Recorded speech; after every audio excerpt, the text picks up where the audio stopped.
Scandinavian Bob here, hi. This video is going to be a pretty short one, but if you are doing NoFap, it is still an important video. So if you are that kind of person who have a short attention span, really try your best to focus for the whole video now, because that will help you train your brain as well. Let me start by asking you this. Are you counting days? If you are not doing that, then that's okay. In fact, for many people it's more beneficial to not keep track. In fact, I have talked about that in another video, and I can link to that video in the end of this one. And on the other hand, if you are counting days, then that's also totally okay, as long as you remember to honor your streaks. And so what do I mean by that then? You see, I often see guys relapsing and then they feel all devastated because they have to reset the counter. Well, if you are using the counter to keep track on how many days it was since your last relapse, then yeah,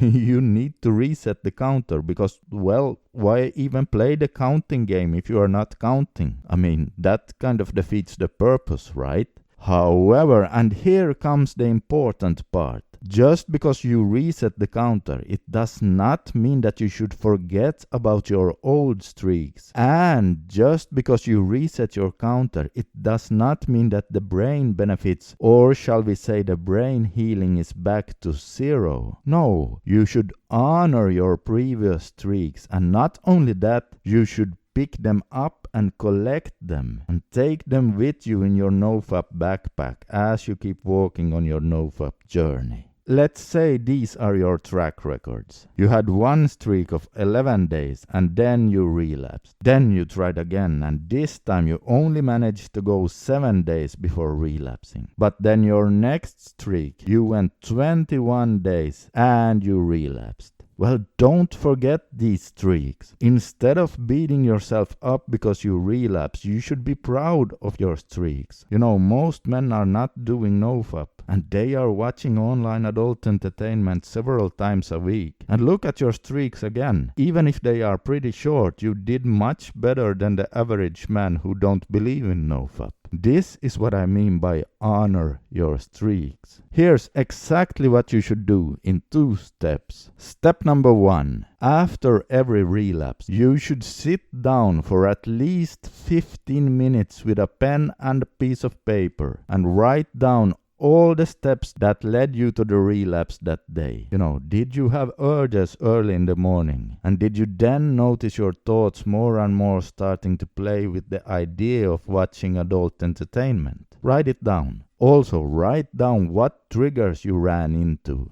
Did you do a good job of surfing the urges like I talked about in my previous video? Write it all down. Please do not neglect this. It is absolutely crucial to do this in order for you to be able to start doing longer streaks. And so step number 2, put your streak in your NoFap backpack.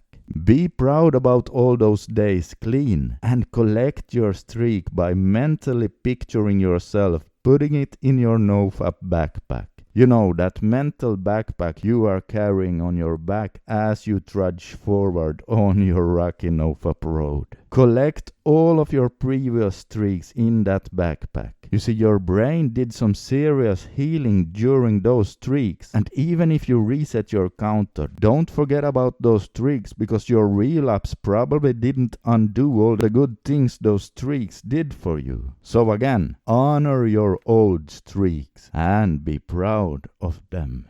I hope this message found you well, and since it depends a bit on your personality whether or not you should even be counting days in the first place, I recommend you watch the video you can see on the screen right here, because in that video you will discover in what category you belong. Alright, this is Scandinavian Bob signing out for today, and as always I wish you all the best in your journey to become the strongest version of yourself. And remember, if you're going through hell, keep going.